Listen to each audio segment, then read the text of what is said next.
Today's lesson just going to involve a review of using the right word and display of the homework assignment that's due tomorrow. We'll take a moment, begin with a prayer in the name of the Father, and of the Son, and of the Holy Spirit. Amen. Hail Mary, full of grace, the Lord is with thee. Blessed art thou amongst women, and blessed is the fruit of thy womb, Jesus. Holy Mary, Mother of God, pray for us sinners, now and at the hour of our death. Amen. St. Rocco, patron saint of people in pandemics, pray for us. In the name of the Father, and of the Son, the Holy Spirit. Amen. So I hope everybody enjoyed their Easter break. I hope you enjoyed the time with your families.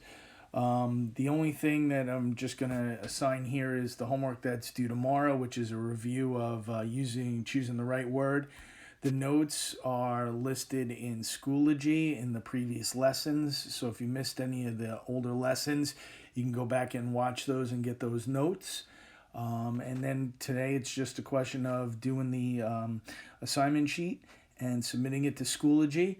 By the end of, beginning of next week, I should have your movie reviews back to you.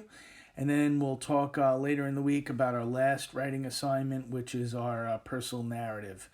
And you'll be able to start that. And that'll be the last writing assignment that you have.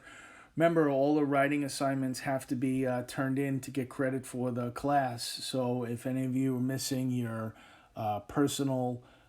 your movie review or any of the other assignments, you want to submit those ASAP. If you have any questions, of course, you can email me anytime during the day. I'll be more than happy to answer them. Have a nice day.